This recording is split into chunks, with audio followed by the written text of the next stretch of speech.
Hi guys, ఎలా ఉన్నారు? మరో ఇంట్రెస్టింగ్ వీడియోతో మళ్ళీ మీ ముందుకు వచ్చాను. ఈ వీడియో చివరి వరకు చూసి నచ్చితే ఒక లైక్ వేసుకోండి. ఓకే, ఇక వీడియో స్టార్ట్ చేద్దాం. పిల్లి గుడ్డిదైతే ఎలుక ఏదో ఎత్తి బ్రేక్ డ్యాన్స్ చేసిందంట అని వాపోతున్నారు మన టేడ్ పండితులు. ఒక ముస్లిం నేను ముస్లిం అని సగర్వంగా చెప్పుకుంటున్నాడు. ఒక క్రిస్టియన్ గొర్రె నేను గొర్రెనే అని గర్వంగా చెప్పుకుంటోంది. కానీ హిందువులు మాత్రం సెక్యులరిజం అంటున్నారు. ఇదెక్కడి దరిద్రం రా గాడిదల్లారా, హిందూ గాడిదల్లారా అంటున్నారు మన టేడ్ పండితులు. మతం పేరుతో హిందుత్వం మీద ద్వేషాన్ని నూరిపోస్తున్నారు. ఎవడు తాగి సచ్చినా హిందువులే కారణం అంటున్నారు. దీపావళి వచ్చిందంటే కాలుష్యం పెరిగిపోతుందని గగ్గోలు పెడుతున్నారు. నాగుల చవితికి పాలు పోస్తే పాములకు పాలను అరిగించుకునే ఎంజైములు ఉండవు, చచ్చిపోతాయి అంటారు. హోలీ జరుపుకుంటుంటే ఎవరైనా రోడ్ల వెంట రంగులు చల్లితే తొక్క తీస్తామని వార్నింగ్ ఇస్తున్నారు. పుష్కరాలు జరిగినా కుంభమేళా జరిగినా నీరంతా కలుషితమవుతుందని ఆర్తనాదాలు చేస్తారు. ఎందుకు? ఇది హిందూ దేశం. ప్రపంచమంతా హిందుస్థాన్ అని పిలుస్తుంది. హిందూ దేశంలో 80% పైగా హిందువులు ఉన్న ఈ దేశంలో పండుగలు చేసుకోవడానికి అసలు హిందువుగా బతకాలంటేనే భయపడుతున్నారు. ఏమిటి ఘోరం, ఏమిటి అన్యాయమని విస్తుపోతున్నారు మన టేడ్ పండితులు. ఎక్కడుంది లోపం, ఎవరిది పాపమని ఎంక్వైరీ కూడా చేశారు. మన హిందువులకి కిలో టమాటాలు 5 రూపాయలకి, ఉల్లిగడ్డలు 2 రూపాయలకి, పెట్రోలు డీజిల్ 40-50 రూపాయలకి, ఓటుకు 1000, తాగి చావడానికి 1 కోటర్ మందిస్తే చాలు ఎవడి ముడ్డి నాకడానికైనా సిద్ధంగా ఉంటారు హిందువులు. నా దేశం నా ధర్మం అని ఎప్పుడూ అనుకోరు. నేను బాగుండాలి, నేను మాత్రమే బాగుండాలనే స్వార్థంతో బ్రతుకుతుంటారు. రాముడి విగ్రహానికి తల తీసేస్తారు, దేవాలయాలు కూలగొడతారు, హిందూ దేవీ దేవతల్ని అవమానకరంగా దూషిస్తారు. మనకి ఇవేం పట్టవు. కులాల కుంపట్లతో సంకనాకిపోవడానికి టైమే ఉండదు మనకి. ఇక ఇవన్నీ ఎక్కడ పడతాయి? అందువల్లే ప్రతి లుచ్చాగాడు హిందూ ధర్మాన్ని, హిందువులనే టార్గెట్ చేస్తున్నాడు అని మన టేడ్ పండితుల ఎంక్వైరీలో తేలింది. రీసెంట్గా మోహన్ లాల్ తాతయ్య ఎంపురాన్ అనే సినిమా తీశాడు. హిందుత్వం మీద, హిందూ ట్రెడిషన్ మీద నోటితో మల విసర్జన చేయడం అనేది కేరళలో చాలా ఫేమస్. ఇదంతా వీళ్ళకి చాలా ఈజీ. బురదతో పెట్టిన విద్య వీళ్ళకి. లేటెస్ట్గా హిట్టు కోసం ముఖం వాచిపోయిన మోహన్ లాల్ తాతయ్య కూడా ఈ పనికిమాలినోళ్ళ సరసన చేరాడు. ఆ పెంటకుప్ప మధ్యలో ముడ్డి ఆనించి మరీ కూర్చుని అర్హతను సాధించాడు. 2002లో గోద్రా ట్రైన్ ఘటన యావత్ దేశాన్ని దిగ్భ్రాంతి గురి చేసింది. అయోధ్య నుండి తిరిగి వస్తున్న హిందువులని టార్గెట్ చేస్తూ ట్రైన్ని కాల్చి బూడిద చేశారు. దాన్ని ఇతివృత్తంగా తీసుకొని సినిమాని తీశాడు డైరెక్టర్ పృథ్వీరాజ్ అన్నయ్య. ఆ వాస్తవ ఘటనని మార్చి అటు తిప్పి ఇటు తిప్పి పిప్పి చేసి మసిపూసి మారేడుకాయ చేశారు. మత విద్వేషంతో ట్రైన్ని కాల్చలేదని, ఏదో షాక్ సర్క్యూట్ వల్ల ట్రైన్ తగలబడితే దాన్ని ఆసరాగా తీసుకొని హిందువులు ముస్లిమ్స్ పైన దాడులు చేశారు, అరాచకాలు సృష్టించారు. పిల్ల పెద్ద చివరికి గర్భవతులు అనే తేడా కూడా లేకుండా అత్యాచారాలు చేశారు అన్నట్టుగా ప్రజెంట్ చేశాడు. ఈ సినిమా తీసిన వెధవని, చేసిన ముండా కొడుకుని, కథ రాసిన హౌలాగాన్ని నేను సూటిగా ఒకటే ప్రశ్న అడుగుతున్నాను. హిందువులకే గనక మతపిచ్చి ఉంటే, హిందువులే గనక అలాంటి అకృత్యాలకు పాల్పడితే ఈ దేశంలో ఒక్కడన్నా మిగిలి ఉంటాడా? బతికి బట్ట కడతారా? చెప్పండి. డీకే బోస్ నాయల్లారా చెప్పండి. హిందువులు పరమత సహనంతో, పరమత గౌరవంతో సెక్యులరిజం అనే ఒక పరదా మాటున ఉన్నారు కాబట్టే ప్రతి ఒక్కడు ఇలా చెలరేగిపోతున్నాడు. ఈ మోహన్ లాల్, మమ్ముట్టి సెక్యులర్ సినిమాలతో పోటీ పడలేక వాయిదా వేసుకునే వాళ్ళు. అది వీళ్ళ స్టార్డమ్. ఇదే మోహన్ లాల్ తాతయ్య మమ్ముట్టి తాతయ్యకి ఆరోగ్యం బాగోలేదని పాపం శబరిమలలో పూజలు కూడా చేయించాడంట. ఏదన్నా అయితే సీకడానికి ఉండదనేమో. సోషల్ మీడియాలో అటు ఇటు 4 దెంగులు పడగానే సారీ అంటూ క్షమాపణ చెప్తున్నాడు. అడ్డమైన పనులు చేయడం, మళ్ళీ సారీ చెప్పడం ప్రతి ఒక్కటికి పరిపాటిగా మారిపోయింది. కానీ హిందువులైన మాకు మాత్రం సిగ్గు, లజ్జ, మానం, అభిమానం ఏమీ లేవంటున్నారు మన టేడ్ పండితులు. ఇక ఇంకోటి, పాస్టర్ అప్పడాల ప్రవీణ్ అన్నయ్య అకాల మరణం. దీన్ని సాకుగా చూపించి హిందువులపైన విద్వేషాలు నూరిపోసి మత కలహాలు రేపి హిందువులని కుదిపి కుమ్మేసి కలేసి మేలేసి చీకుదామని కొందరు పోస్టర్లు ఎదురు చూశారు.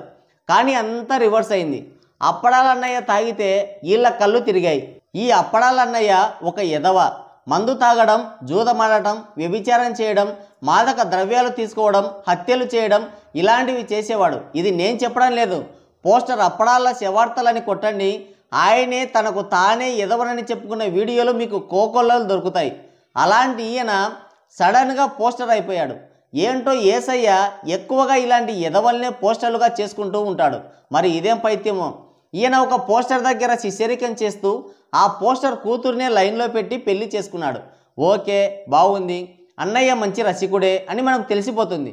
అయితే పోస్టర్ పనేంటి? బైబిల్ గురించి, యేసయ్య గురించి, బైబిల్ దేవుని గురించి బోధించాలి. కానీ ఈయన అది తప్ప మిగతా అన్నీ చేశాడు. హిందూ ధర్మాన్ని హేళన చేయడం, రాముడు సీతమ్మని అవమానకరంగా మాట్లాడడం, దేవీ దేవతలపైన అసభ్యకరంగా వ్యంగ్యంగా విమర్శలు చేయడం, ఇలాంటివి చేసేవాడు. ఇస్లాంని, అల్లాని కూడా నోటికొచ్చినట్లు మాట్లాడాడు. అయితే వాళ్ళు వెంటనే రియాక్ట్ అయి చెడామడా వాయించేశారు. కానీ హిందువులు మాత్రం ఖండించలేదు, కనీసం రియాక్ట్ కూడా కాలేదు. ఎందుకంటే మేము సన్నాసులం కదా, మేమంతే. ఈ అప్పడాలన్నయ్య చెప్పా పెట్టకుండా, ఎవరికీ తెలియకుండా సడన్గా హైదరాబాద్ నుండి పెట్టాబేడ సర్దుకొని బుల్లెట్ బైక్ మీద నట్ట నడి ఎండలో రాజమండ్రికి బయలుదేరాడు. అది కూడా దారి పొడవున ఎక్కడ ద్రాక్షరసం కనబడితే అక్కడ తాగుతూ ట్రావెల్ చేశాడు. ఈ ఎండాకాలంలో 1 గంట ఎండలో తిరిగినా 2 రోజులు ఉచ్చ రావడం లేదు. అలాంటిది పోస్టర్ అప్పడాలయ్య గారు బుల్లెట్ బైక్ మీద 600 కిలోమీటర్లు ప్రయాణం చేశాడు. Note this point your honour. కోదాడలో 650 రూపాయలు పెట్టి అయ్యగారు ద్రాక్షరసం తీసుకుంటూ సీసీటీవీ ఫుటేజ్కి చిక్కాడు. తర్వాత గొల్లపూడిలో పెట్రోల్ బంకులో పెట్రోల్ పట్టించాడు. అప్పటికి అయ్యగారికి మోచేయి మోకాల సిప్పలు ఊడిపోయినట్టు పెట్రోల్ బంకు యాజమాన్యం వారు గుర్తించారు. విజయవాడ రామవరప్పాడు దగ్గరికి వచ్చేసరికి అయ్యగారికి యేసయ్య దర్శనమిచ్చాడు. రాముణ్ణి విమర్శించావు కాబట్టి రాముడి పేరుతో ఉన్న ఈ రామవరప్పాడులో విశ్రాంతి తీసుకో నాయనా అని చెప్పాడు. అలా 3 గంటలు విశ్రాంతి తీసుకొని అయ్యగారు మళ్ళీ బయలుదేరాడు. మధ్యలో మళ్ళీ ఏలూరులో ఇంకొంత ద్రాక్షరసం సేవించి మార్గమధ్యలో బుల్లెట్ బండిని సైడ్ గుంతలో సేఫ్గా ల్యాండ్ చేశాడు. ఎండకు ట్రావెల్ చేసి పగలంతా తాగడం వల్ల వడదెబ్బ కొట్టి గొంతు ఎండిపోయి నీళ్ళిచ్చే దిక్కు లేక పరలోకం చేరుకున్నాడు అయ్యగారు. ఇది జరిగినది. అయితే అప్పడాల అయ్యగారిని హిందువులే చంపించారని నమ్మించడానికి మన మోహన్ లాల్ తాతయ్య కంటే అద్భుతంగా నటించారు కొంతమంది పోస్టర్ అయ్యగారులు.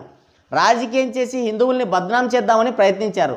వాడెవడో పోస్టర్ అజయ్ అంట అరిచి వీడు కూడా పరలోకం చేరిపోతాడేమో అని మిగతా పోస్టర్లు ఎదురు చూశారు. కానీ లక్కీగా అదేం జరగలేదు. వీడి గురించి పూర్తిగా వేరే వీడియోలో మాట్లాడుకుందాం. అప్పడాల అయ్యగారి భాగవతం తెలిసే పాస్టర్ గారి భార్య బిడ్డలు ఎలాంటి కంప్లైంట్ చేయకుండా సైలెంట్గా ఉండిపోయారు. కానీ శవాల మీద పేలాలేరుకునే పోస్టర్లు నానా రచ్చ చేశారు. చివరికి అయ్యగారు ద్రాక్షరసం తీసుకున్నట్టు సేవించినట్టు సీసీటీవీలో రికార్డ్ అయింది. గౌరవంగా పోవాల్సినోడిని తప్పతాగి సచ్చాడని ప్రపంచం అంతా తెలిసేలా చూశారు. కోళ్ల పందాలు చూసినట్టు చూస్తున్నారు అందరూ. హత్య కాదు, ఎవరికి సంబంధం లేదని పాస్టర్ అమ్మగారు మొత్తుకుంటూనే ఉంది. శవం మీద లబ్ధి పొందాలని చూసి ఇన్సూరెన్స్ డబ్బులు కూడా రాకుండా చేసి పాపం ఆవిడ నోట్లో మట్టి కొట్టారు ఈ పోస్టర్లు. పరువు పోయింది, ప్రాణం పోయింది, వచ్చే 4 డబ్బులు కూడా రాకుండా పోయింది. ఏం చేద్దాం మరి ఇప్పుడు? ఈ పోస్టర్లు తలకాయ ఏ గోచిలో పెట్టుకుంటారా అని ఆశ్చర్యచకితులవుతున్నారు మన టేడ్ పండితులు. ఎప్పటికైనా నీతి, న్యాయం, ధర్మమే జయిస్తుంది. చేసిన కర్మ ఎవరిని వదిలిపెట్టదు, అందరి దూల తీర్చేస్తుంది. రాముణ్ణి సీతమ్మని వీడు ఎంతో ఘోరంగా అవమానించాడు. అందుకే కర్మ తిరిగి వచ్చింది. ప్రాణం పోయిన తర్వాత పరువు పోగొట్టుకొని అవమానించబడుతున్నాడు. అదే కర్మ సిద్ధాంతం. హిందువులు నిద్రపోయినా కర్మ నిద్రపోదు. ఎప్పటికైనా ఈ హిందూ బర్రెలు నిజాలు తెలుసుకొని నిద్రలేస్తాయని ఆశగా ఎదురు చూస్తున్నారు మన టేడ్ పండితులు. సనాతన ధర్మాన్ని నాశనం చేయాలంటే మతం మారిస్తేనో, లేదంటే గుళ్ళు గోపురాలు పడగొడితేనో, దేవీ దేవతల్ని అవమానపరిస్తేనో కాదు. సనాతనం శాశ్వతం. దాన్ని నాశనం చేయడం ఎవరి తరం కాదు. హిందువులు చెట్లని పూజిస్తారు, అంటే చెట్లు లేకుండా చేయాలి. అవుతుందా? సూర్యుని పూజిస్తారు, సూర్యుడు లేకుండా చేయడం సాధ్యమవుతుందా? రాయిని, నవగ్రహాలని, నీటిని కూడా పూజిస్తారు, అవి లేకుండా చేయగలరా? సనాతనాన్ని నాశనం చేయడం ఎవరికి సాధ్యం కాదు. ఈ ధర్మం శాశ్వతం, ఈ దేశం శాశ్వతం. జై శ్రీరామ్, జై భారత్, జై హింద్. మరి అప్పడాలయ్య గారి మరణం గురించి మీరేమనుకుంటున్నారో మీ అమూల్యమైన అభిప్రాయాన్ని కింద కామెంట్ సెక్షన్లో కామెంట్ చేయండి. సో గైస్, ఇది వీడియో. మరో ఇంట్రెస్టింగ్ వీడియోతో మళ్ళీ కలుద్దాం. Thank you, take care, bye bye.